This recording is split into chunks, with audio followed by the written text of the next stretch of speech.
Hey, so tonight we're going to talk about what it was really like to be a caveman. And I mean really like, not the cartoon version with clubs and grunting, but the actual day-to-day life of people who lived 25,000 years ago. Oh, and if you're enjoying these stories, I'd really appreciate a like or subscribe. Super curious where you're all listening from, so drop a comment with your location and what time it is there. Always blows my mind how people are falling asleep to this all over the world.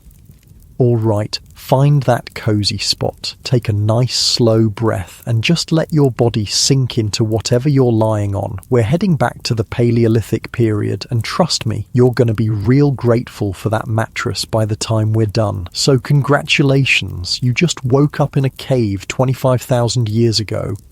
The first thing that hits you is the cold, not just chilly. Bone-deep, teeth-chattering cold that makes your muscles clench. You're lying on what feels like the world's worst camping gear. Bunches of sedge grass and rushes that someone carefully arranged into a sleeping mat. It's scratchy. Really scratchy. These grass stems poke through whatever animal skin you've pulled over yourself, and every time you shift, they crinkle and rustle like nature's most uncomfortable cereal. Your nose fills with smells that are just intense. Wood smoke, yeah, but also something musty and earthy from the cave walls, the leftover scent of cooked meat from last night's meal mixing with the sharper smell of unwashed human bodies. There's this underlying funk of animal fat that's been used for waterproofing and warmth, plus something green and plant-like from all the grass bedding around you. You can hear the cave breathing, if that makes sense. Little echoes of dripping water somewhere deeper in the darkness. The soft snoring of maybe 20 other people scattered around you on their own grass mats. Someone's baby makes those tiny sleeping sounds babies make. Outside the cave entrance, you catch the distant calls of birds starting their day and maybe the rustle of some animal moving through the brush. Your body aches, I mean really aches. Yesterday was a long day of walking and hunting and gathering and you can feel it in every muscle. Your feet are tough as leather by now, but they're still sore from scrambling over rocks. Your back has that specific stiffness that comes from sleeping on the ground for, well, your entire life. The good news? You're alive. The bad news? Pretty much everything else. Actually, let me back up and paint this picture properly. You're not some primitive grunt shuffling around in animal skins. You're actually incredibly skilled, like scary skilled. You know the names and uses of hundreds of plants. You can track animals by the tiniest signs. A bent blade of grass, a scuff mark on a rock. You can make fire from scratch, napstone tools that are sharper than modern steel, and read the weather by watching how birds fly.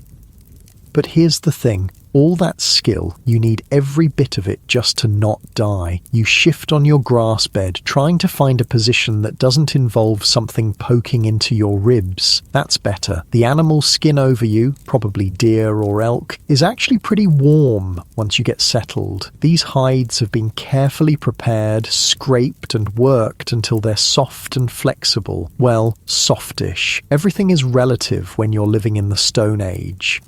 As your eyes adjust to the dim light filtering in from the cave mouth, you start to make out the shapes around you. Your family group is scattered across this main chamber. Your mate and children close by, your parents and siblings and cousins arranged in family clusters around the central fire pit. 23 people total, which is pretty typical for a band like this. The fire. Oh man, the fire.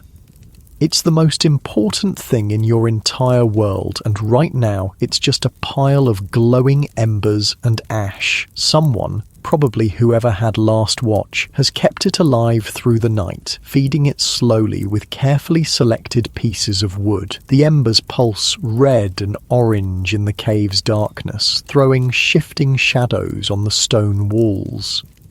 Getting that fire going each morning isn't like flicking a light switch. Starting a fire from nothing is genuinely hard work, even when you know what you're doing. So your people never let it die completely. There's always someone responsible for keeping those embers alive, adding just enough fuel to maintain the heat without wasting precious wood.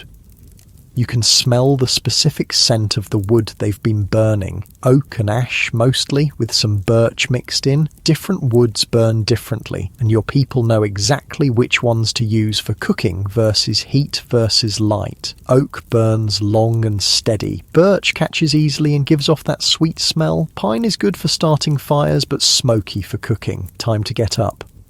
You push yourself upright on your grass mat and every joint protests. Your hip pops, your neck cricks. Welcome to life before chiropractors. Around you, other people are starting to stir too. Someone yawns, a big jaw-cracking yawn that you feel in your own mouth. Someone else stretches with a groan that echoes slightly off the cave walls. The morning routine is always the same. Fire first. Everything else depends on the fire. You carefully get to your feet and the cave floor is cold against your bare soles. These caves maintain a pretty constant temperature year-round, warmer than outside in winter, cooler in summer, but stone is still stone. Your feet have developed calluses thick as leather, but cold still seeps through. Walking toward the fire pit, you pass other members of your band who are also stirring to life. Carla, the best tracker in your group, is already sitting up and checking the stone tools she keeps beside her sleeping area. Brune, who's probably the closest thing you have to a leader, is examining the embers and deciding what kind of wood to add. The fire pit is carefully constructed in a depression in the cave floor, lined with stones to contain the heat and reflect it back up. Around it, the ground is worn smooth from generations of people sitting and working in this exact spot. You can see the stains from countless meals, the char marks from dropped embers, the smooth patches where stone tools have been napped for thousands and thousands of hours. Brune nods at you as you approach. He's already selected some thin, dry kindling, birch bark and fine twigs that will catch easily from the embers. You help him arrange the wood in a careful structure, building up from the smallest pieces to create the right airflow for the flames to take hold. Working together, you blow gently on the embers, coaxing them back to life. The red glow brightens and tiny flames begin to lick at the birch bark. The smell of smoke gets stronger, mixing with that distinctive scent of hot stone and ash. More flames catch, and suddenly you have real fire again. Dancing, crackling, wonderful fire that pushes back the darkness and starts to warm your hands. Fire is life. Fire is protection. Fire is the difference between human and animal. Around the growing flames, more people gather. Children who were still sleepy moments ago become alert and focused. Fire means warmth, but it also means food, and everyone's stomach is reminding them that they haven't eaten since yesterday evening. The good news about being a hunter-gatherer is that you don't have to worry about a mortgage or taxes or your boss being unhappy with your quarterly performance review. The bad news is that every single day starts with the question, what are we going to eat and how are we going to get it? Yesterday was a decent day. The hunters managed to bring down a deer. Not huge, but enough to feed everyone with some left over for today. The gatherers came back with their carrying bags full of nuts, roots, and berries. But that was yesterday. Today, you're starting from scratch.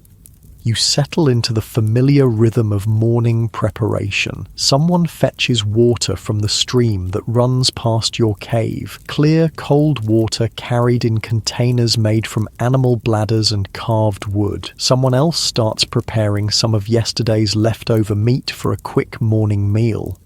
The meat gets spitted on sharpened sticks and held over the flames until it's heated through. Not really cooked. This is more like reheating leftovers, but warm food on a cold morning is a small miracle. The smell of heating meat mixes with the wood smoke, and your stomach makes that empty, anticipatory rumble.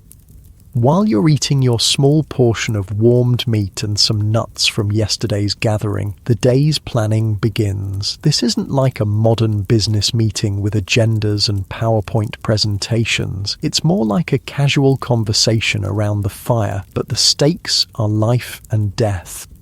The hunting party, maybe 6 or 7 people, will head east today following the deer trail that was spotted yesterday. Deer are creatures of habit, and if you know their patterns, you can intercept them at water sources or feeding areas, but hunting big game with stone-tipped spears and wooden clubs is dangerous, difficult work. Most hunting expeditions come back empty-handed. The gathering party will spread out through the forest looking for anything edible. Nuts, berries, roots, tubers, mushrooms, bird eggs, insects, medicinal plants. Gathering is actually more reliable than hunting. You almost always find something, but it requires incredible knowledge of the natural world.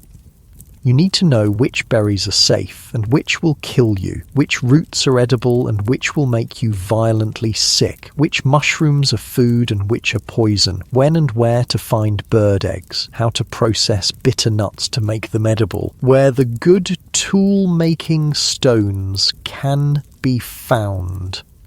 Your people carry this knowledge in their heads, hundreds of pieces of information passed down through generations of trial and error and careful observation. There are no books, no Google, no instruction manuals, just human memory and hard-won experience.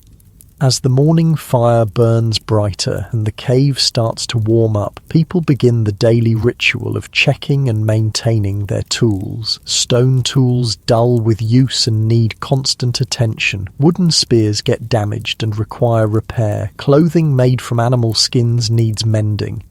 You examine your own personal kit, the stone knife you made yourself, your wooden digging stick, the leather pouch that holds your fire-making materials. The knife has a few small chips in the edge from yesterday's work, nothing serious, but it could be sharper.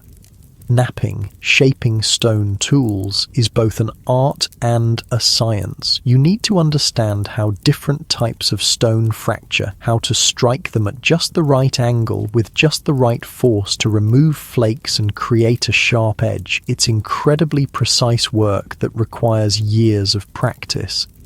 You settle into a comfortable position with your stone hammer and start the careful process of resharpening your knife. Each strike has to be placed exactly right. Too hard and you'll break the tool. Too soft and nothing happens. Hit it at the wrong angle and you'll ruin hours of previous work.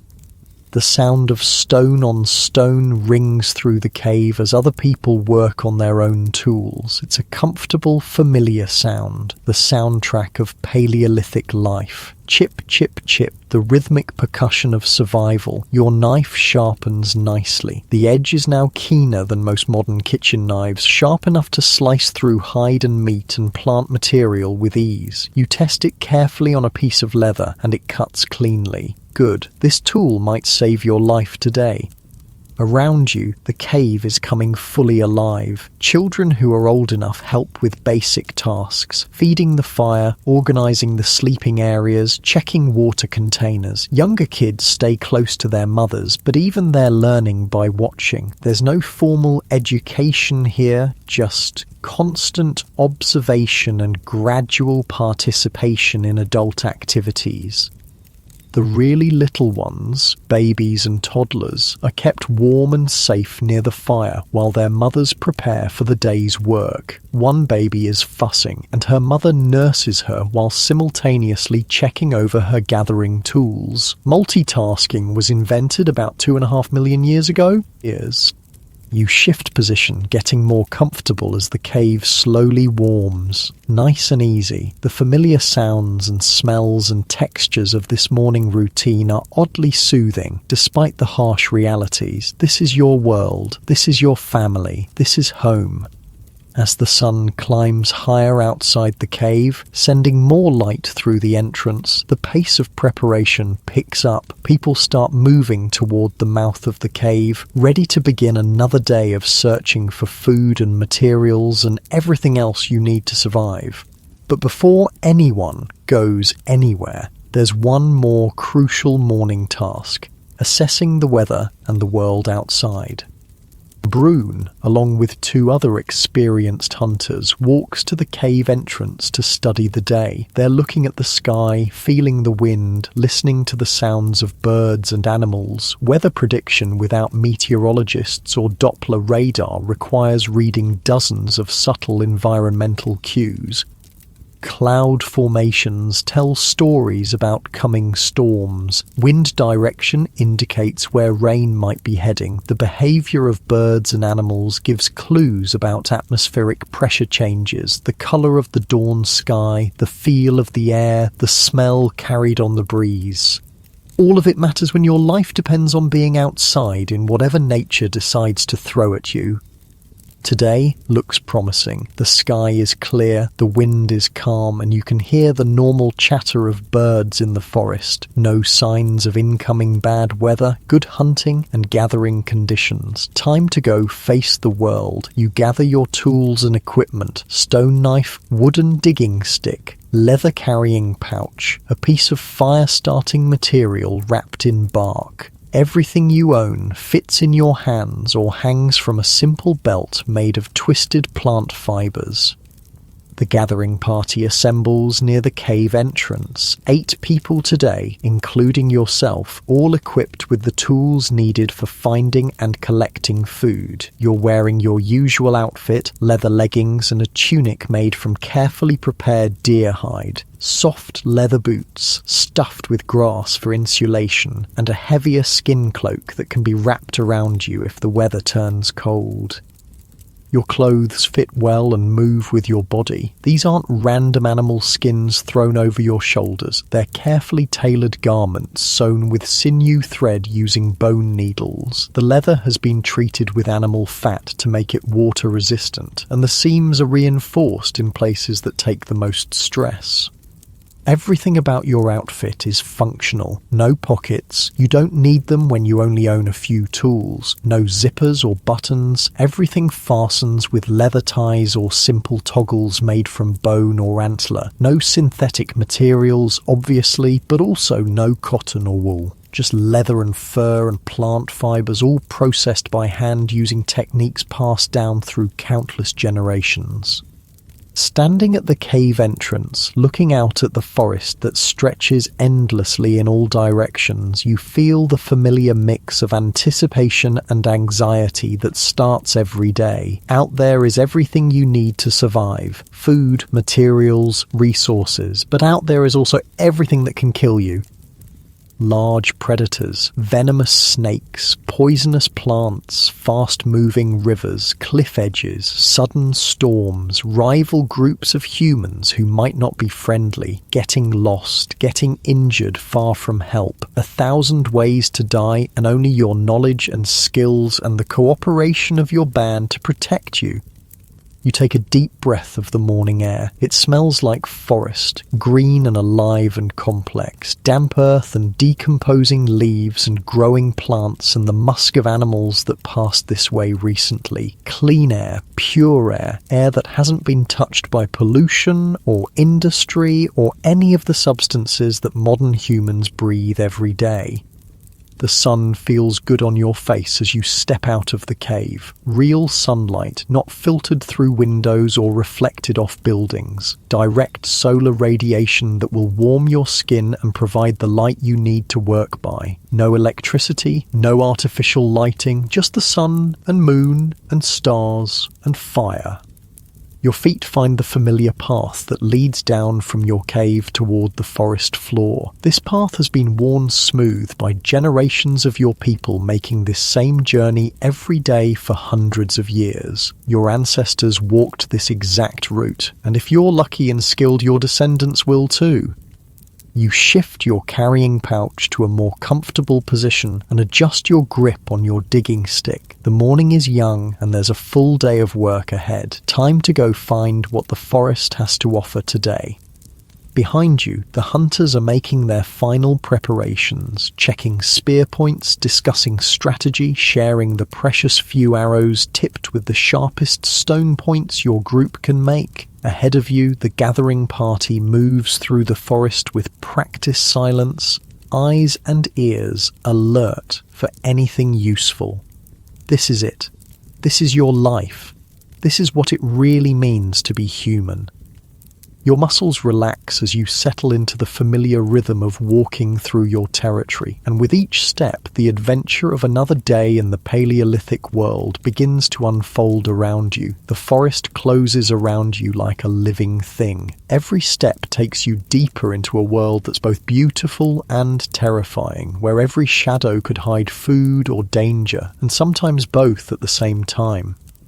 You're moving through what will someday be called an old-growth forest, but right now it's just the world. Trees that have been growing for centuries stretch up into a canopy so thick that the morning light filters down in shifting beams and patches. Oak and ash and beech trees, massive trunks that would take 6 people holding hands to circle.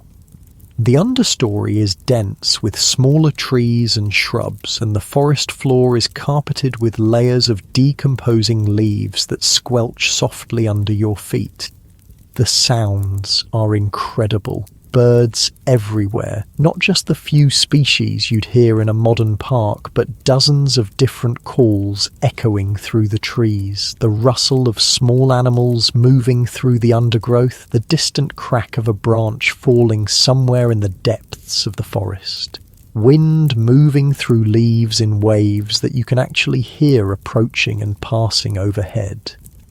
Your gathering party spreads out as you walk, each person following their own path but staying within earshot of the others. You never go anywhere alone, ever. Being alone in this world is basically a death sentence. Predators hunt alone humans. Accidents happen. Getting lost means dying, and dying means your family doesn't eat.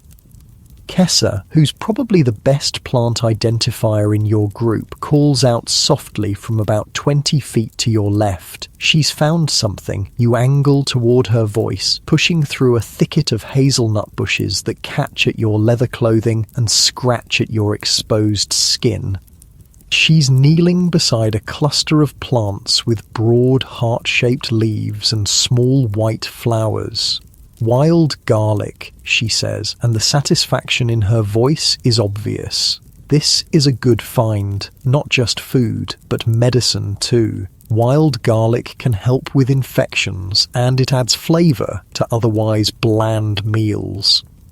You help her carefully dig up several of the bulbs using your wooden digging sticks. The tools are simple but effective. Hardwood sticks about as long as your arm, sharpened to a point and hardened in fire. They're perfect for digging roots and tubers without damaging them. The bulbs come up easily in the soft forest soil. They're small, about the size of your thumb, with papery white skin and that unmistakable sharp smell of garlic. Kessa rubs one clean and bites into it, chewing thoughtfully. "Good," she says. "Strong. These will keep well." You wrap the bulbs in a piece of soft leather and tuck them into your carrying pouch. So far, so good. The day is off to a promising start. Your group continues deeper into the forest, following animal trails and paths that your people have used for generations. Every few hundred yards, someone finds something worth collecting. Nuts from hazelnut bushes, berries that are just starting to ripen, wild mushrooms growing on rotting logs, but only the ones that experienced gatherers know are safe. The knowledge required for this work is staggering. You need to know hundreds of different plants, their seasons, their habitats, how to process them, how to store them. Some plants are only edible at certain times of year. Some require complex preparation to remove toxins. Some look almost identical to poisonous varieties, but have subtle differences that can mean the difference between a good meal and a horrible death. Take mushrooms. There are dozens of edible varieties in your forest, but also several that will kill you in very unpleasant ways. The difference between food and poison might be the colour of the spores, or the way the stem breaks, or the smell when the mushroom is crushed. Get it wrong, and you're dead. Get it right, and you have a delicious, nutritious meal. Your people have been learning these distinctions for thousands of years, passing the knowledge down through careful teaching and observation. No one forages alone until they've spent years learning from experts. Even now, experienced as you are, you still check with others when you find something unusual. The sun climbs higher as your group works its way through the forest, and you can feel the day starting to warm up. The morning chill is lifting, and walking at a steady pace is starting to make you pleasantly warm under your leather clothing. You adjust your carrying pouch and keep moving. About an hour into the expedition, Toma calls out from near a stream bank. His voice has that particular excitement that means he's found something really good. You push through the undergrowth toward the sound, and what you see makes you smile. Wild honey. High up in an old oak tree, maybe 20 feet off the ground, there's a dark opening in the trunk where a colony of wild bees has made their home. You can see them coming and going, and that sweet smell of honey is faint but unmistakable on the breeze. Honey is like winning the lottery. It's concentrated energy, pure sugars that your body craves and burns efficiently. It keeps well without spoiling. It has medicinal properties, and it tastes incredible, especially when your normal diet consists of meat, nuts, and whatever vegetables you can find, but getting it is dangerous work. The plan develops quickly. Toma is the best climber in your group, and he volunteers to go up. You'll build a fire at the base of the tree and create smoke to calm the bees. Someone else will prepare containers to hold the honeycomb. Everyone else will be ready to run if things go badly. Wild bees are not docile. They will defend their hive aggressively, and bee stings can be seriously dangerous if you get enough of them. People have died trying to collect honey, but the reward is worth the risk. You gather dry wood and tinder, while others search for the right kind of green leaves to create heavy smoke. The fire needs to produce a lot of smoke without too much flame. You want to calm the bees, not burn down the tree.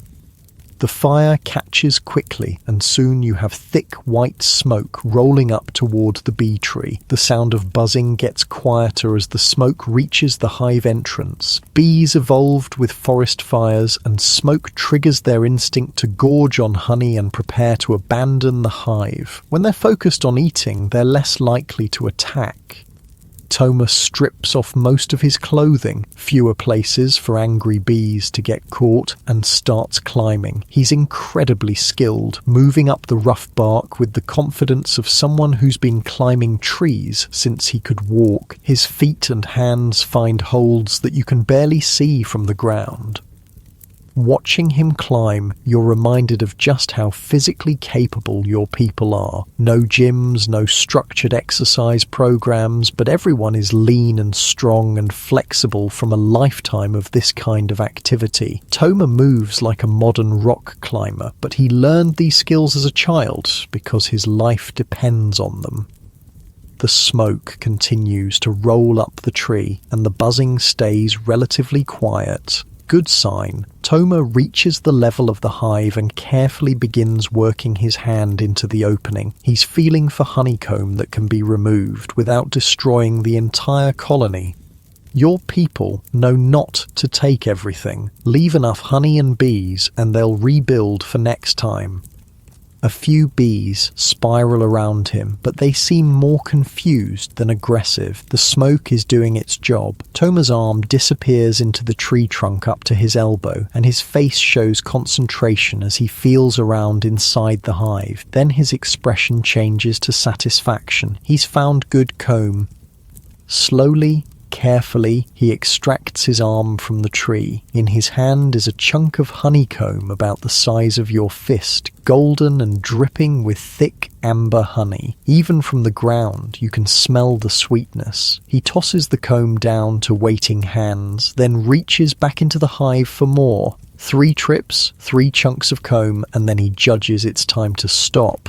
Take too much, and you'll kill the colony. Take just enough and they'll recover and provide honey again in the future. Toma scrambles down the tree with the same skill he showed going up, dropping the last few feet to land lightly on the forest floor. A few bee stings on his arms and shoulders, but nothing serious. He's grinning with the satisfaction of a job well done. The honeycomb is gorgeous. Wax cells filled with honey so pure and concentrated it seems to glow in the dappled forest light. You can't resist breaking off a small piece and putting it in your mouth.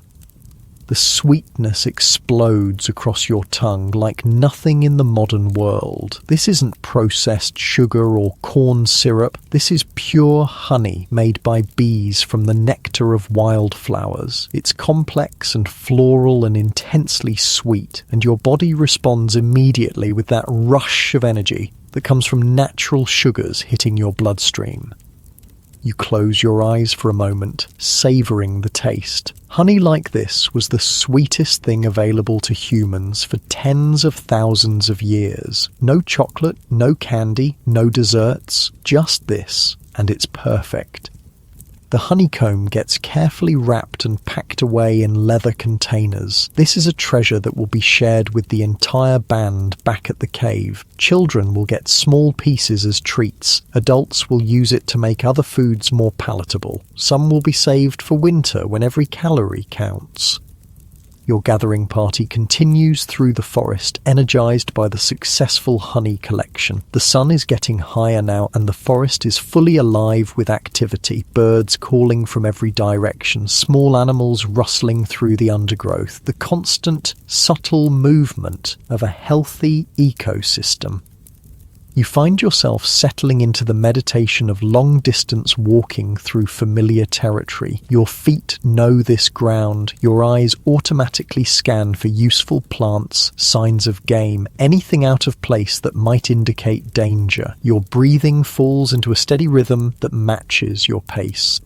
This is one of the most peaceful times in Paleolithic life, moving through the forest with your community, working together, using skills that connect you directly to the natural world. No schedules, no deadlines, no artificial stress, just the ancient rhythm of human life in harmony with the environment. Well, mostly harmony. There are still plenty of ways to die out here.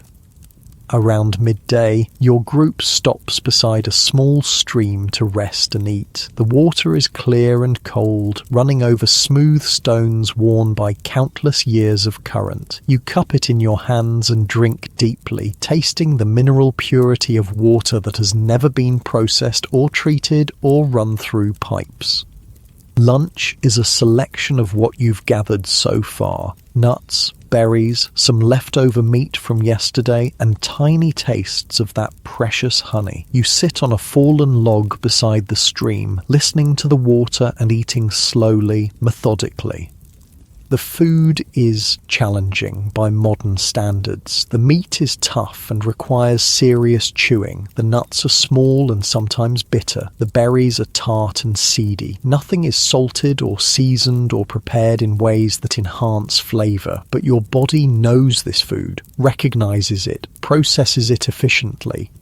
And there's something deeply satisfying about eating food you gathered yourself with your own hands, using knowledge passed down through generations of your ancestors. This meal represents hours of skilled work and deep understanding of the natural world. Every bite was earned.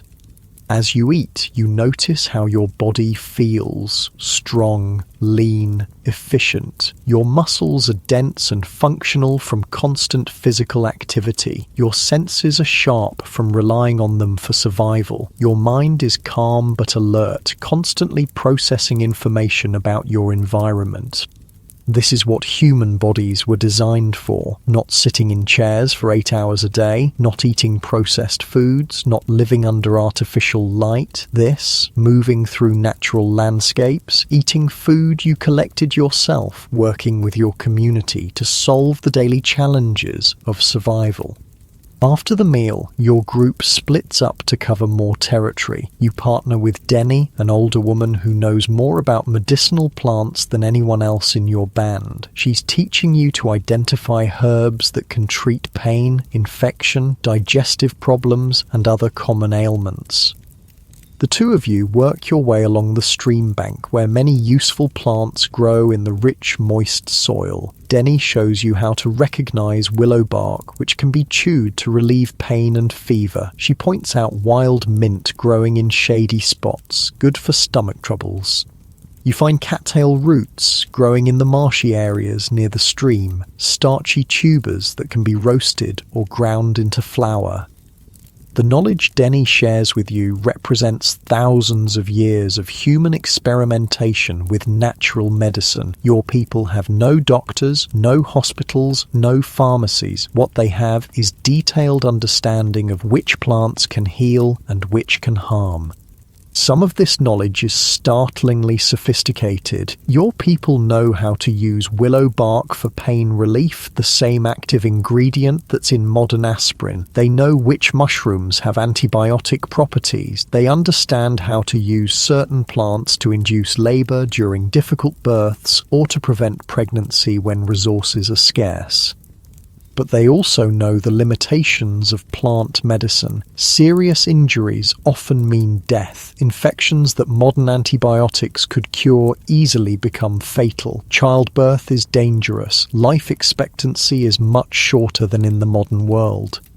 The afternoon passes in this way: walking, searching, learning, collecting. Your carrying pouch gets heavier as you add more plants and roots and other useful materials. The sun moves across the sky, and the light in the forest shifts from bright midday to the warmer slanted rays of late afternoon.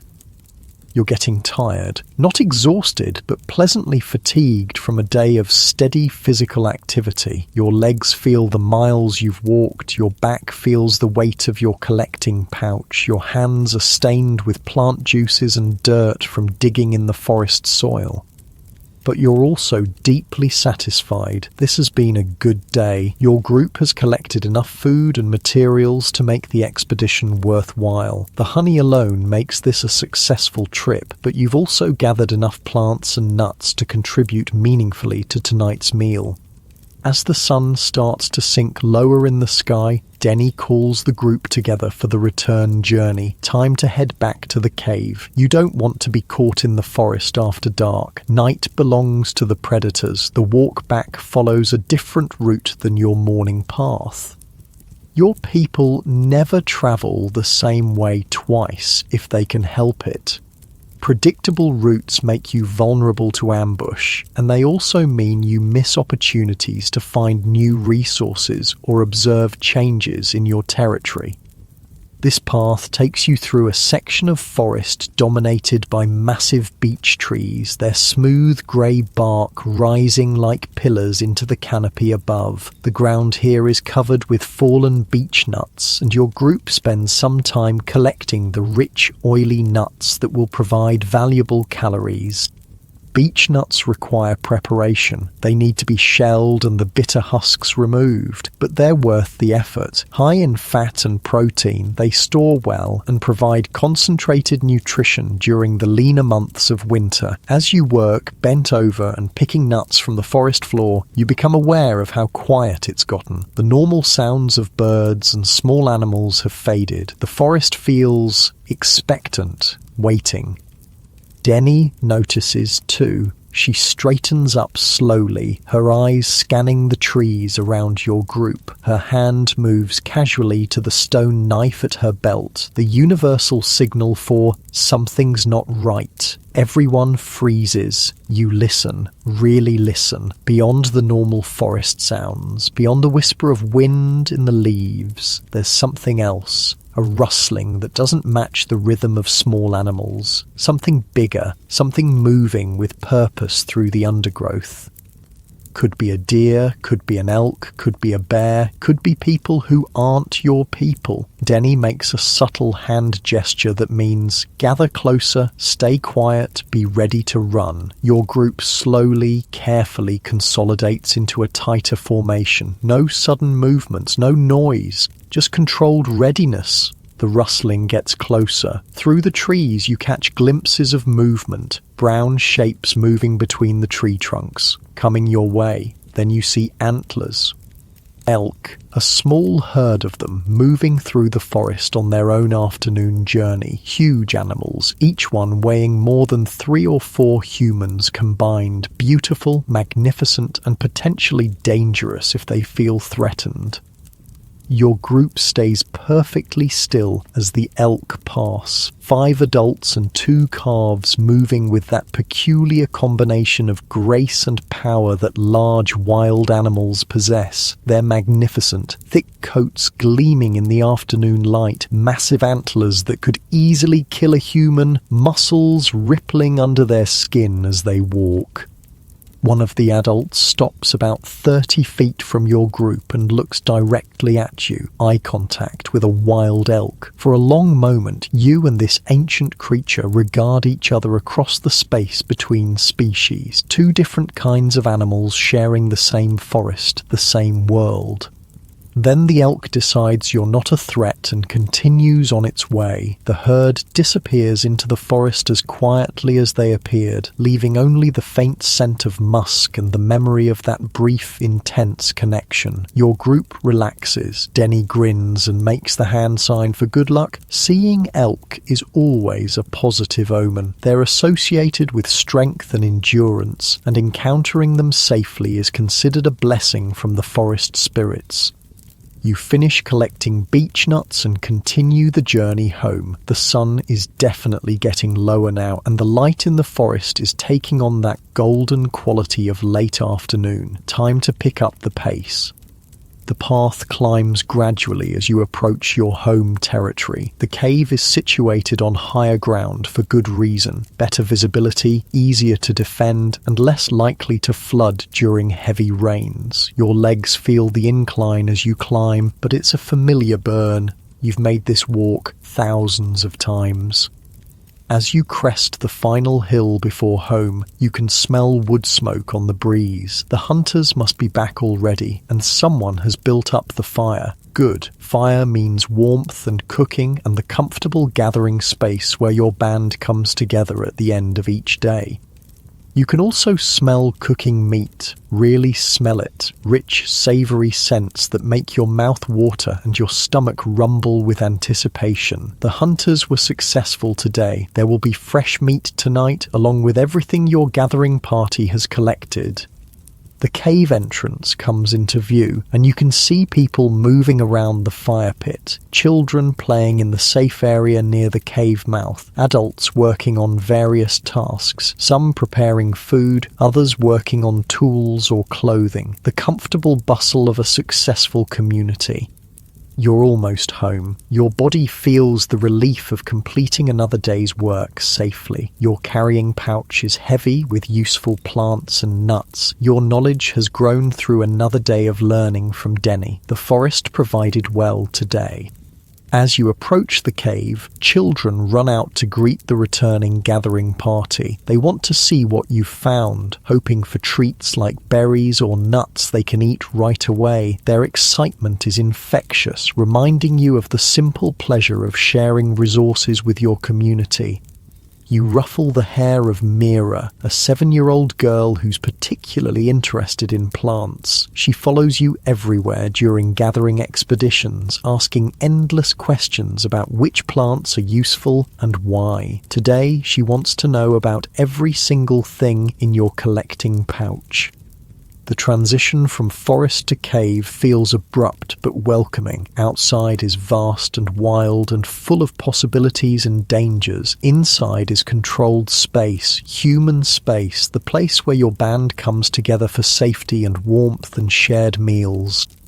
You settle onto your favourite spot near the fire pit and begin unpacking your day's collection. Each plant and nut and root represents knowledge applied, skills used, successful interaction with the natural world, small victories that add up to survival. Your shoulders drop as you let the day's tension release, and the familiar warmth of the fire begins to ease muscles that have been working since dawn. The fire welcomes you back with its familiar warmth and dancing light. You can feel the heat seeping into your tired muscles as you settle closer to the flames, and there's something deeply comforting about being back in this controlled space after a day in the vast, unpredictable forest. The hunters did well today. Really well. Spread around the fire pit are the remains of 2 deer, not huge animals, but enough meat to feed your entire band with leftovers for tomorrow. The successful hunt means tonight will be a feast, and feast nights are rare enough to be genuinely special. Brune and the other hunters are sharing their story while people work on food preparation. The tale unfolds in the casual, collaborative way of people who know each other intimately. Someone starts the story, another person adds details, a third corrects a minor point or emphasizes a particularly skillful moment. They tracked the deer for most of the morning, following barely visible signs through dense forest. A broken twig here, a hoofprint in soft soil there, the faintest scent trail that only the most experienced trackers can detect. The pursuit required patience, endurance, and the kind of environmental knowledge that takes decades to develop. The actual kill happened quickly. The hunters managed to surround a small group of deer at a water source, and Jorik made a perfect spear throw that brought down a young buck with a single strike. The second deer, attempting to flee, ran directly into spears held by 2 other hunters positioned along the escape route. Clean kills, quick deaths, minimal suffering for the animals, and maximum protein for your people. You listen to the hunting story while unpacking your own day's collection, organising the plants and nuts you gathered into different piles based on how they'll be used. Some things will be eaten tonight, others need processing or preparation, some will be stored for future use. The honeycomb you helped collect creates quite a stir when it's revealed. Children gather around to stare at the golden treasure, and adults nod approvingly at Toma's climbing skills. Honey is always welcome, but finding this much in one place is exceptional luck. Kessa is already working on the wild garlic bulbs, cleaning them and preparing them to flavour tonight's meat. The sharp, pungent scent fills the air around the fire as she works, mixing with the wood smoke and the rich smell of cooking venison. Food preparation in the Paleolithic is both simple and sophisticated. Simple because your tools are basic: stone knives, wooden implements, fire. Sophisticated because your people have had thousands of years to figure out how to make the most of limited ingredients and cooking methods. The deer meat is being prepared in several different ways. Some chunks are spitted on sharpened sticks and roasted directly over the flames, the classic caveman cooking method that actually works pretty well. Other pieces are being cooked in a more complex way that shows just how clever your people really are. Rana, one of the most skilled cooks in your band, has created what's basically a Stone Age oven using heated rocks and a pit lined with leaves. Large stones were placed in the fire hours ago and allowed to heat through. Now she's using wooden tongs to transfer the red-hot stones into a pit that's been lined with large, clean leaves. The hot stones are covered with more leaves, then chunks of deer meat wrapped in yet more leaves are placed on top. Another layer of leaves goes over the meat, then the whole thing is covered with dirt to create a sealed cooking chamber. The meat will cook slowly and evenly in the steam and heat generated by the hot stones. It's ingenious. No metal pots, no ovens, no modern cooking equipment, just stones and leaves and fire and human intelligence. The result will be meat that's tender and flavorful, cooked through without being burned or dried out. While the stone oven does its work, other people are preparing the gathered plant foods. Nuts are being cracked between stones and the meat extracted. Bitter roots are being sliced and soaked in water to remove some of their harshness. Berries are being sorted, with the best ones saved for eating fresh and any damaged ones set aside for immediate consumption.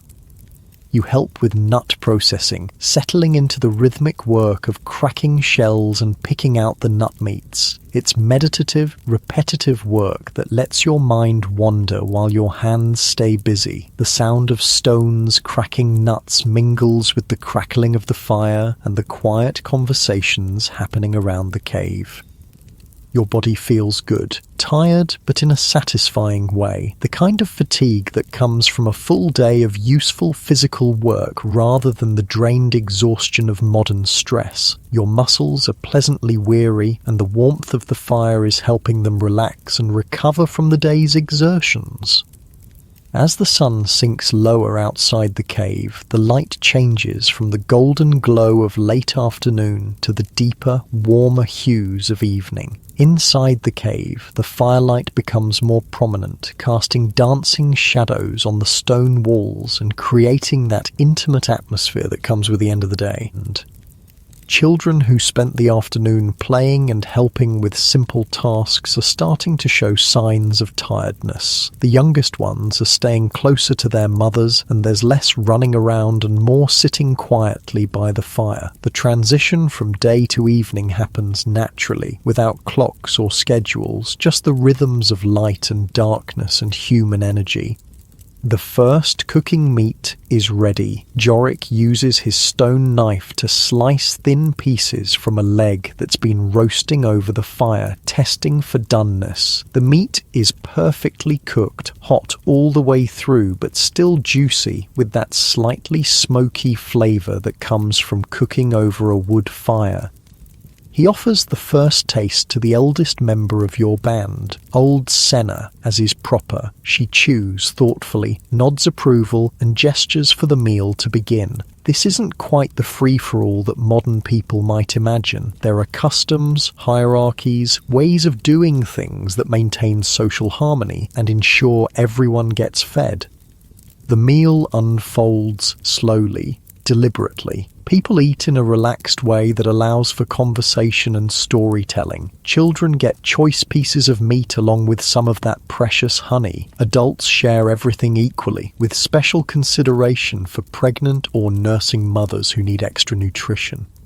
You receive your portion of venison, a generous piece that's been flavoured with wild garlic and cooked to perfection. The meat is rich and satisfying in a way that modern farm-raised meat rarely matches. Wild game has a different texture, a more complex flavour, a density of nutrition that comes from animals that lived active lives in natural environments.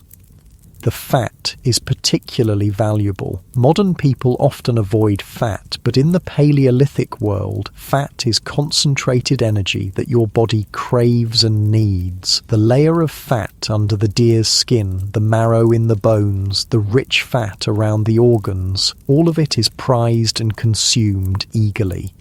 You eat slowly, savouring each bite. The meat provides immediate satisfaction for your hunger, but it also represents security. A successful hunt means your band won't go hungry tomorrow. The leftover meat will be processed and preserved, extending the benefits of today's success into the future. As you chew, you notice how quiet the cave has become. Not silent, there's still the crackling of the fire, the soft sounds of people eating, occasional quiet conversation, but the urgent energy of the day has settled into something calmer, more contemplative. This is one of the most peaceful times in Paleolithic life. The day's work is done, food has been found and prepared and shared. Everyone is safe inside the cave with a warm fire and full bellies. These moments of security and comfort are rare enough to be treasured. You shift positions slightly, getting more comfortable against the stone wall that forms your backrest. The fire's warmth feels good on your face and hands, and your stomach is pleasantly full of rich meat and nuts and the lingering sweetness of honey. The stone oven is opened for the second course. Rana carefully removes the layers of dirt and leaves to reveal the deer meat that's been cooking slowly for hours. Steam rises from the pit, carrying scents that make everyone lean forward in anticipation.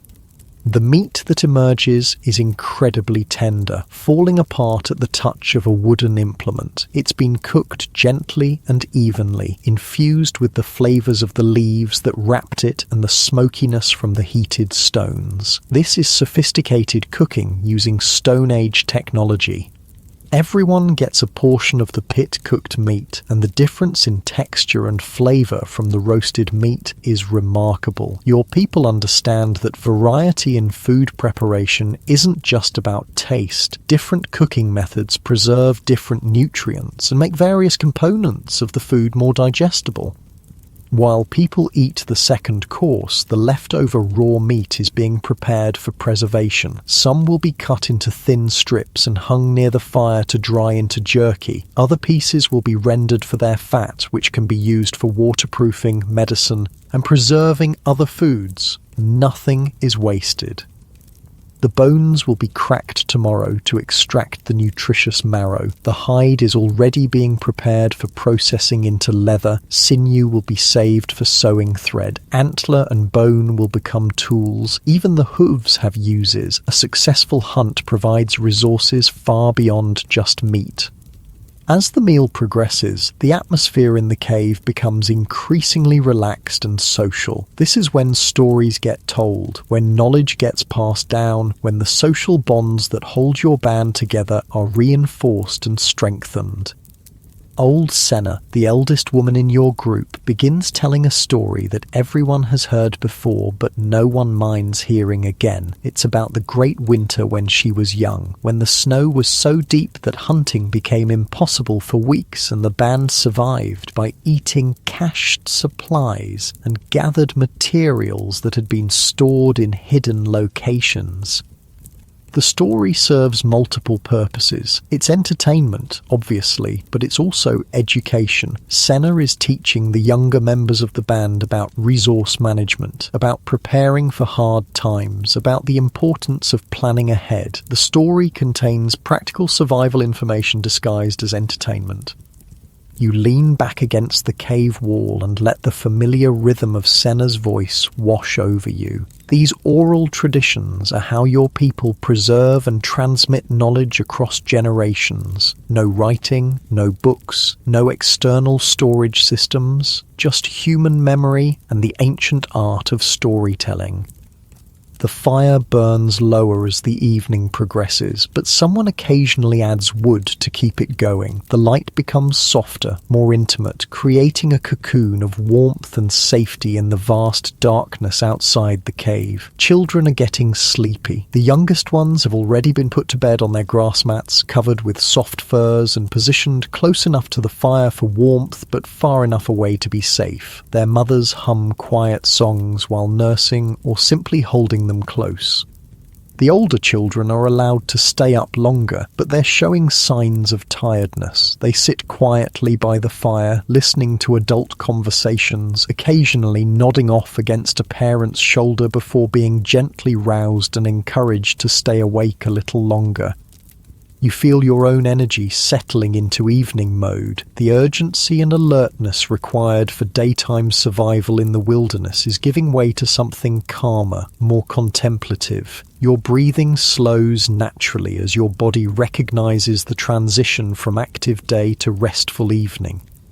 Someone starts working on tomorrow's tools. Stone napping by firelight isn't ideal, but simple maintenance tasks can be done in the flickering illumination. The rhythmic sound of stone on stone adds to the peaceful atmosphere, a gentle percussion that speaks of preparation and care for the implements that make survival possible. Women are working on clothing repair, using bone needles and sinew thread to mend small tears in leather garments. This is skilled work that requires good hand-eye coordination, but experienced seamstresses can do basic repairs even in dim light. The clothing your people wear represents hundreds of hours of labor, and maintaining it properly is essential.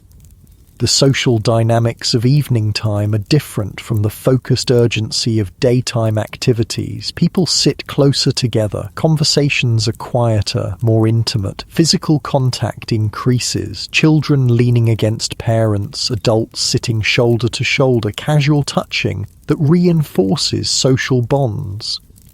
You notice how the fire affects everyone's behaviour. People orient themselves toward it, not just for warmth, but as a social focus. The fire is the centre of community life, the gathering point that brings the band together at the end of each day. It's been this way for hundreds of thousands of years.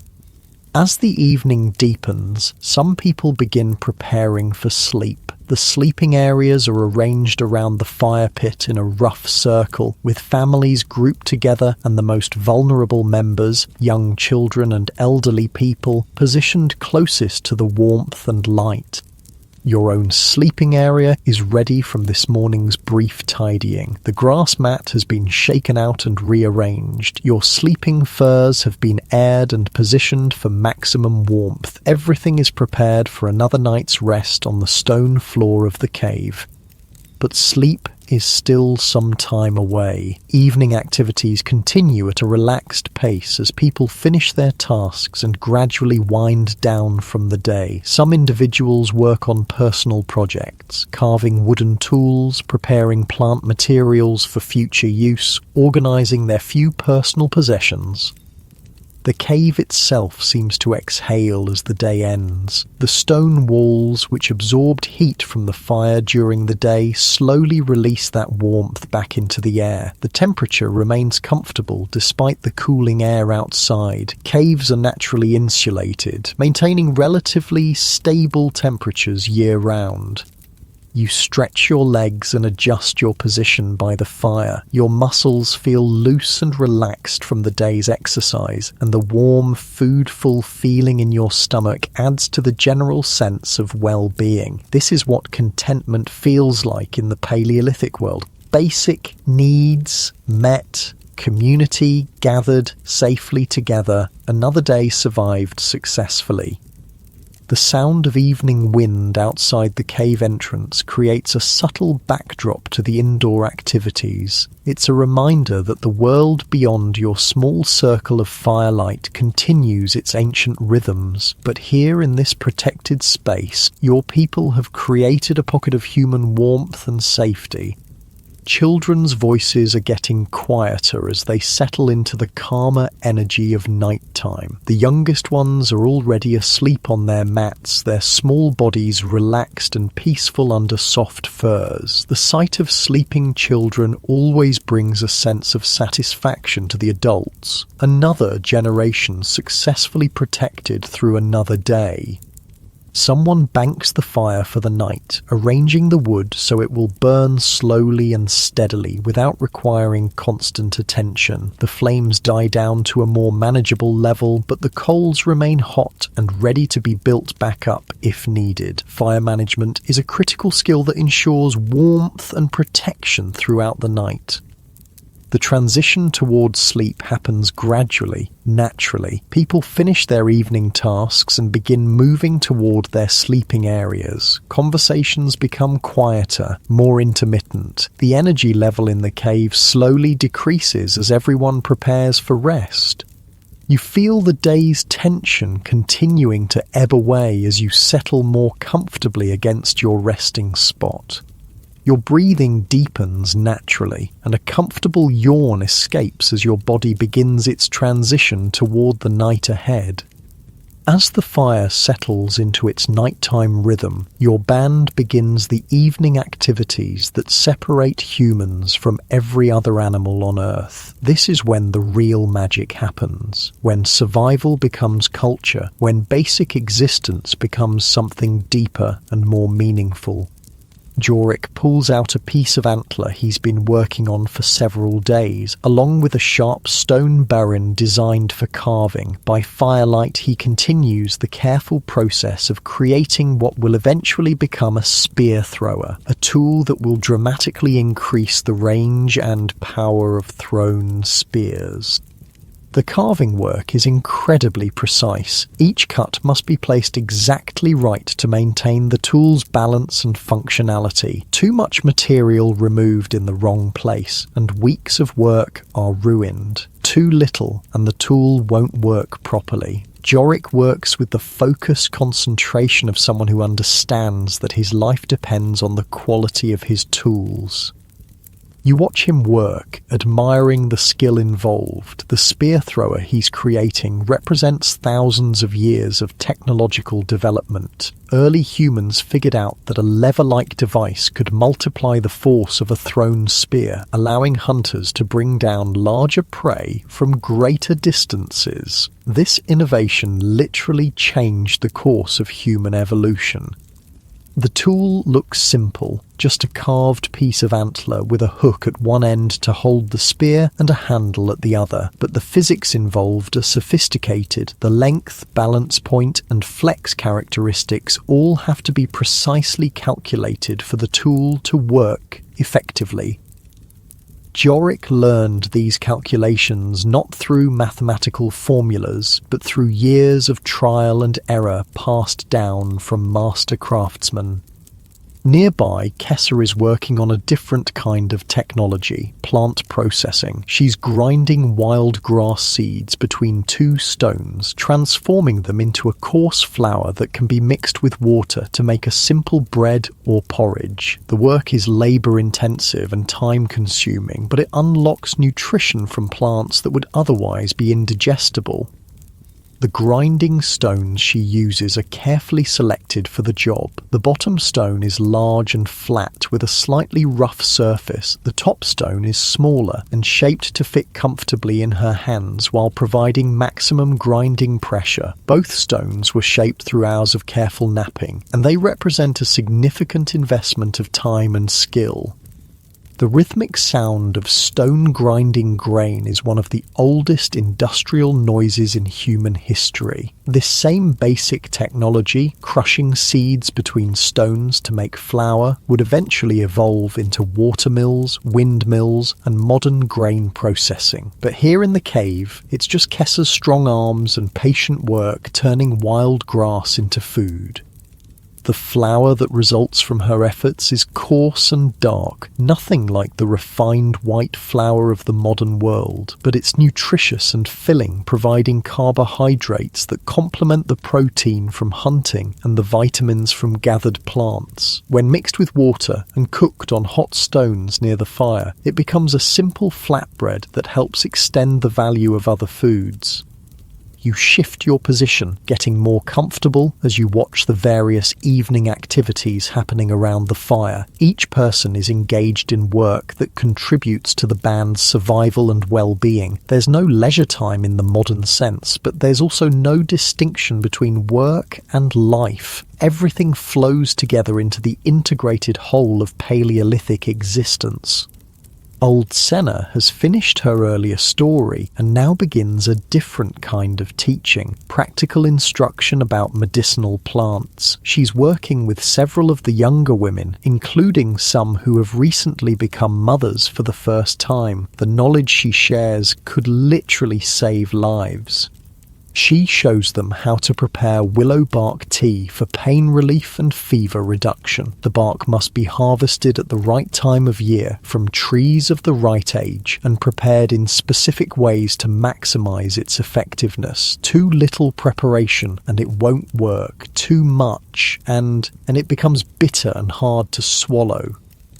The teaching includes detailed information about dosages, how much tea for a child versus an adult, how often to administer it, what other symptoms to watch for when willow bark isn't appropriate, and other treatments should be used instead. This is sophisticated medical knowledge being transmitted through careful oral instruction. Senna also teaches about plants that help with childbirth, herbs that can ease labour pains, others that can help stop dangerous bleeding, plants that can increase milk production in nursing mothers. This knowledge is literally life and death important in a world without modern medical care. The younger women listen intently, asking questions and practicing the identification of plants by examining dried samples that Senna keeps in carefully wrapped bundles. They understand that mastering this information could mean the difference between losing a child and successfully raising the next generation. As the instruction continues, you're struck by how much knowledge your people carry in their heads. No books, no external storage systems, no way to look things up when you forget. Everything must be memorized, practiced, and passed down through direct teaching and hands-on experience. The human brain evolved to handle exactly this kind of information processing. Your people have extraordinary memories for practical details that matter to survival. They can remember the locations of seasonal food sources, the behaviors of dozens of animal species, the properties of hundreds of plants, and complex social relationships going back generations. Modern humans often feel like their memory isn't very good, but that's because modern life requires remembering things like passwords and phone numbers and arbitrary facts that have no immediate survival relevance. Put those same brains to work on information that matters for staying alive, and the capacity is remarkable. Children who aren't yet ready for sleep are gathered around Brune for a different kind of teaching. He's showing them how to make cordage, strong rope twisted from plant fibers that has dozens of uses in Paleolithic life. This is basic technology that every adult needs to master. The process starts with gathering the right kind of plant fibers. Some plants produce strong, flexible fibers naturally. Others need processing to break down the plant material and expose the useful strands. Brune demonstrates the technique using dried grass that was collected earlier in the season. First, the plant material is beaten with stones to break down the woody parts and separate the fibers. Then the fibers are sorted by length and quality. The longest, strongest strands will become the core of the rope. Shorter pieces can be used for less critical applications or twisted together to add bulk. The actual rope making involves rolling the fibers against your leg while maintaining consistent tension and adding new material as needed. It's surprisingly difficult to do well. Too loose and the rope is weak, too tight and it becomes stiff and brittle. The children practice the basic motions while Brune corrects their technique. The finished cordage is strong enough to bind spear points to shafts, create snares for small game, secure loads for carrying, and dozens of other essential tasks. A band without good rope-making skills is a band that lacks some of the most basic tools needed for survival. You watch the children practice, remembering your own early attempts at cordage making. Like most Paleolithic skills, it looks simple, but requires considerable practice to master. The children's first attempts are clumsy and uneven, but they're learning the fundamental techniques that they'll refine over years of practice. The fire burns steadily as these various evening activities continue. The light flickers and dances, creating constantly shifting patterns of brightness and shadow on the cave walls. Sometimes you catch glimpses of the cave paintings that your people created over many generations. Images of animals and handprints and abstract symbols that speak to the human need to create and communicate through visual art. The paintings aren't just decoration, they serve important functions in your culture. Some depict hunting scenes that help teach young hunters about animal behavior and tactics. Others mark significant events or seasonal celebrations. Still others seem to be connected to spiritual beliefs about the relationship between humans and animals. Creating the paintings required considerable skill and effort. The pigments were made from natural materials: ochre for reds and yellows, charcoal for black, clay for whites and browns. These materials had to be ground fine and mixed with binding agents like animal fat or plant juices to create paint that would adhere to stone walls. The artists used various techniques to apply the paint. Handprints were made by placing a hand on the wall and blowing pigment around it through hollow reeds or bones. Animal figures were painted with brushes made from animal hair attached to wooden handles. Some images were created by engraving lines into the rock surface with sharp stone tools. The location of the paintings isn't random. Many are placed in areas of the cave with special acoustic properties, places where sounds echo and reverberate in interesting ways. Your people understood that the cave itself is a kind of instrument, and they positioned their art to take advantage of the natural sound effects. During special ceremonies, singers and musicians would position themselves near these painted areas and create music that resonated through the cave in remarkable ways. The combination of visual art, acoustic effects, and musical performance created immersive experiences that connected your band to their cultural traditions and spiritual beliefs. Tonight isn't a ceremony night, but you can still feel the presence of those painted ancestors watching from the cave walls. The images remind you that your people have been living in this cave, gathering around fires just like this one for many generations. You're part of a continuous chain of human survival and cultural transmission that stretches back into the deep past. The evening activities begin to wind down as people complete their various projects and start preparing more seriously for sleep. Tools are cleaned and put away in their designated spots. Clothing is arranged for easy access in the morning. Personal possessions are organized and secured.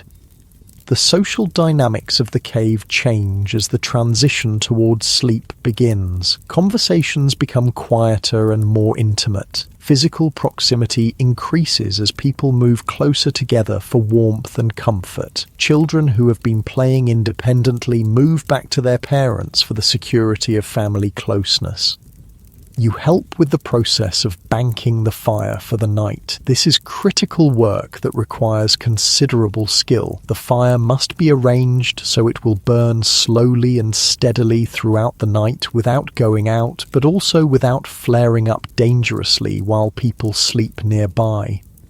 Large logs are positioned to burn slowly and provide long-lasting heat. Smaller wood is arranged to catch fire gradually as the larger pieces burn down. The whole structure is carefully planned to provide hours of heat and light without requiring constant attention. Someone will be responsible for monitoring the fire during the night, not staying awake constantly, but checking it periodically and adding fuel if necessary. Firewatch rotates among the adults, and it's considered one of the most important responsibilities in the band. As the fire settles into its overnight configuration, the light in the cave becomes softer and more subdued. The dramatic dancing flames of evening give way to the steady glow of well-banked coals. The atmosphere becomes increasingly peaceful and contemplative. People begin moving toward their sleeping areas, saying quiet goodnights and making final preparations for rest. Children are settled onto their grass mats with warm furs pulled up to their chins. Adults arrange their own bedding and position themselves for warmth and comfort. The sleeping arrangements reflect the social structure of your band. Family groups cluster together, with children positioned between parents for maximum protection and warmth. Single adults sleep near the edges of the group, but within the circle of firelight and safety. Your own sleeping area is positioned where you can easily reach your tools and weapons if needed during the night. Your spear is within arm's reach, along with your stone knife and other essential equipment. Even in sleep, you remain ready to respond to danger. The grass mat under your sleeping furs has been arranged to provide as much cushioning as possible against the hard stone floor. Additional layers of dried grass and moss create a barrier between your body and the cold rock. It's not comfortable by modern standards, but it's the best available sleeping surface in the Paleolithic world.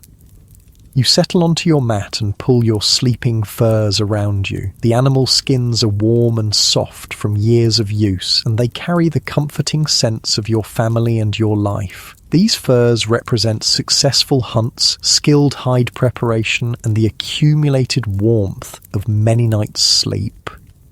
The sounds in the cave gradually diminish as people settle into sleep. Conversations fade to whispers, then to silence. The only sounds are the crackling of the fire, the occasional shift of someone adjusting their position, and the deep, slow breathing of people relaxing into rest. Outside the cave, the night world is alive with different sounds. Owls calling from the forest, the distant howl of wolves, the rustle of nocturnal animals moving through the undergrowth. But inside the cave, protected by fire and stone walls and the presence of your band, these sounds seem distant and unthreatening. You feel your body beginning to relax as it recognizes the familiar transition towards sleep. Your muscles, which have been working hard all day, start to release their tension. Your breathing naturally slows and deepens. The warmth from the fire and your sleeping furs creates a cocoon of comfort around you.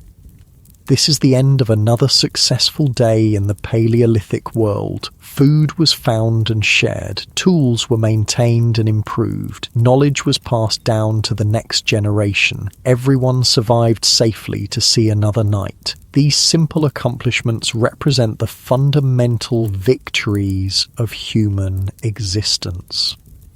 The fire continues to burn steadily, casting its warm glow on the sleeping forms scattered around the cave. The light flickers gently across the painted walls where your ancestors left their marks, connecting tonight to countless other nights when humans have gathered around fires for warmth and safety and companionship.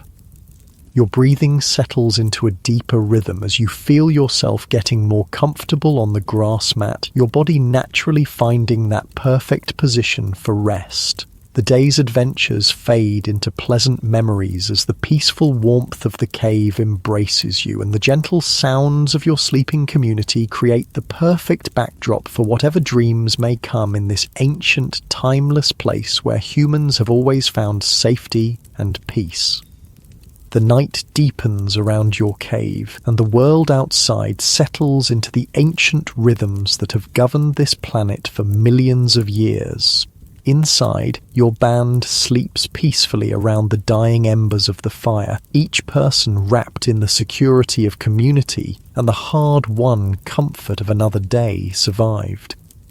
But as you lie on your grass mat, listening to the gentle breathing of your people and feeling the warm weight of animal furs against your skin, something remarkable begins to happen. The boundaries between then and now start to blur. The 25,000 years that separate the Paleolithic world from your modern life seem to compress into nothing more than a long, slow exhale. Because here's the truth that most people never really understand. You are them, your DNA, your basic brain structure, your fundamental physical and emotional needs. They're virtually identical to those cave dwellers whose lives we've been exploring together. The human genome hasn't changed significantly in the last 40,000 years. You're running Stone Age software in a space age world. Those Paleolithic humans weren't primitive ancestors stumbling through a harsh world with limited intelligence. They were people just like you, with the same capacity for love and creativity and complex thought. They laughed at jokes, they mourned their dead, they told stories around fires and worried about their children and fell in love and felt wonder at the beauty of the natural world. The main difference between them and you isn't intelligence or emotion or basic human nature, it's just technology. They lived in a world without agriculture, without cities, without writing, without the accumulated knowledge that modern humans inherit from thousands of generations of cultural development. But they had things that you've lost, a direct, intimate connection to the natural world that modern people can barely imagine, knowledge of their environment so deep and complete that they could survive and thrive using nothing but what the earth provided, social bonds strengthened by shared struggle and mutual dependence for survival. They knew every plant in their territory, every animal track, every change in the weather. They could make fire from scratch, create tools from stones and wood, read the landscape like a book written in a language they understood perfectly. They lived entirely within their means, taking only what they needed, leaving the lightest possible footprint on the earth. And they had time. Not leisure time in the modern sense, but something deeper. They had time to notice things, time to develop skills, time to sit around fires and tell stories and think deep thoughts about the nature of existence. They weren't rushing to meetings or checking emails or managing complex schedules that fill every moment with artificial urgency.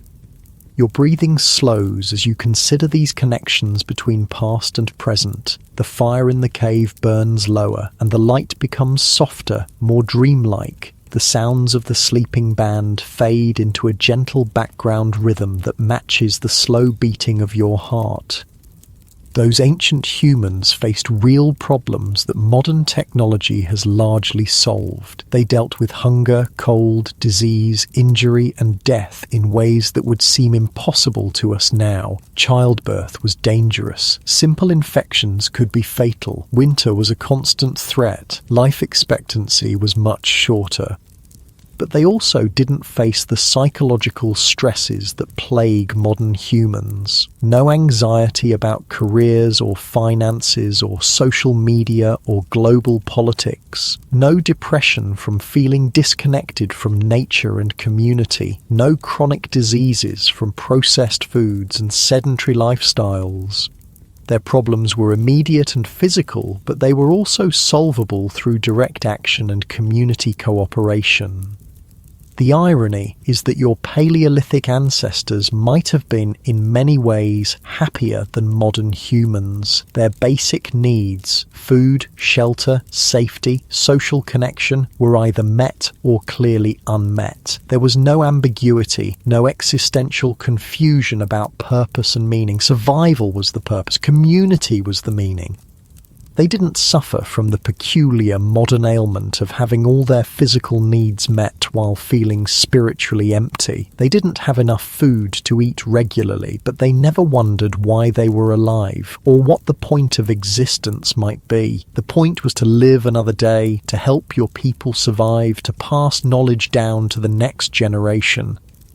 Your muscles relax more deeply as these thoughts flow through your mind like a gentle stream. The grass mat beneath you feels softer now, more comfortable. The animal furs seem to conform perfectly to your body, creating a cocoon of warmth that reminds you of the most comfortable bed you've ever slept in.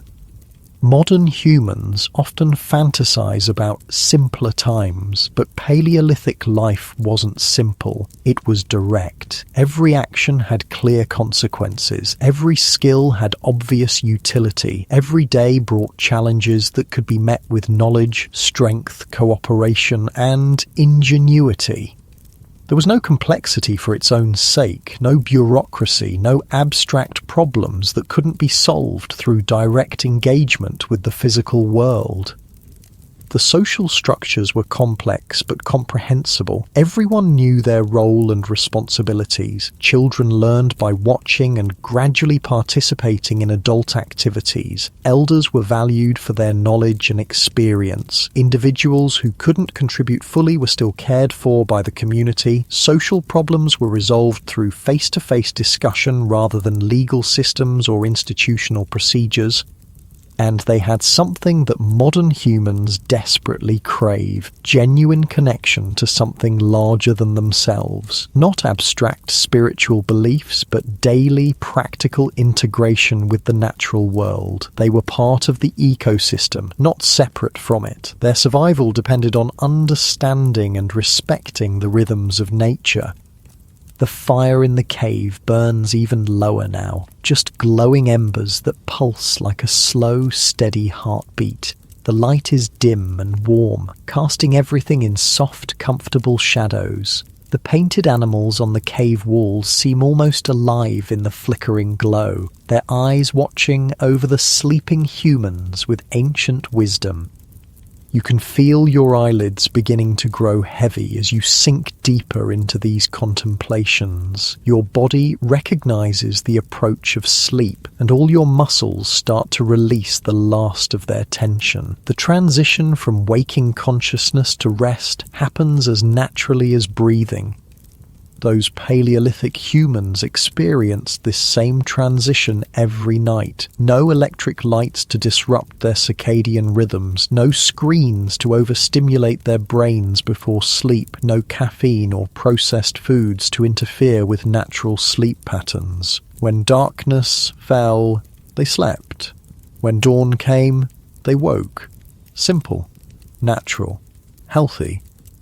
Their sleep was probably deeper and more restorative than anything modern humans typically experience. Physical exhaustion from a full day of meaningful activity, combined with the security of community and the comfortable familiarity of their cave home, would have created ideal conditions for profound rest.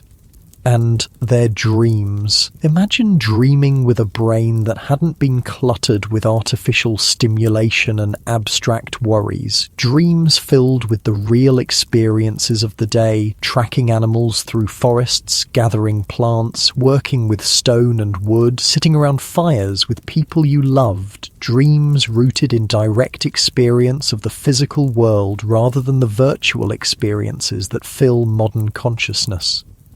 Your breathing becomes even deeper and more regular as you feel yourself settling into that same kind of natural sleep that your ancestors knew. The modern world, with all its complexities, seems to fade away, leaving only the essential rhythms of human existence.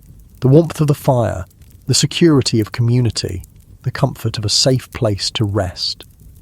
But here's the remarkable thing. Those Paleolithic humans created the foundation for everything that came after. Their innovations, fire, tools, language, art, social cooperation, made possible the agricultural revolution, the development of cities, the growth of technology, the modern world you live in today. They figured out how to be human, how to survive not just as individuals but as communities, how to pass knowledge from one generation to the next, how to create beauty and meaning in the midst of struggle, how to love and laugh and dream even when life was uncertain and often dangerous. The techniques they developed for working with stone became metallurgy, which became engineering, which became the technology that puts satellites in space. The plant knowledge they accumulated became agriculture, which became the food systems that feed billions of people. The social structures they created became the foundation for all human civilization. Your mind drifts gently as these connections become clearer. Past and present merge into a continuous flow of human experience spanning thousands of generations. You are the descendant of those cave dwellers, carrying their DNA, their basic brain structure, their fundamental capacity for survival and creativity and love.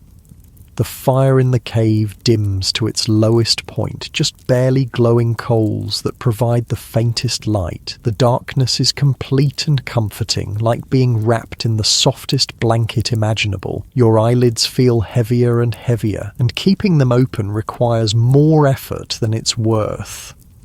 That Paleolithic world is still there, underneath all the layers of modern civilization, in your DNA, in your dreams, in the deep structures of your brain that respond to fire and community and the natural rhythms of day and night. You can access it anytime you need to remember what it means to be truly human. When modern life feels overwhelming, remember those cave dwellers who faced real dangers with courage and intelligence. When you feel disconnected, remember the deep bonds that held their communities together. When you feel purposeless, remember that your ancestors found meaning in the simple act of survival and the love they felt for their people. You are tougher than you think, smarter than you know, more connected to the natural world than modern life allows you to remember. You carry within you the accumulated wisdom of millions of years of human evolution, the survival skills and emotional resilience that allowed your species to thrive in conditions that would terrify most modern people. Your breathing slows to match the ancient rhythms of rest, and your body feels heavy and peaceful on the soft grass mat. The animal furs around you seem to pulse with warmth, and the gentle sounds of the sleeping cave community fade into the background of consciousness. The boundary between sleeping and waking becomes blurred and unimportant. You are safe. You are warm. You are part of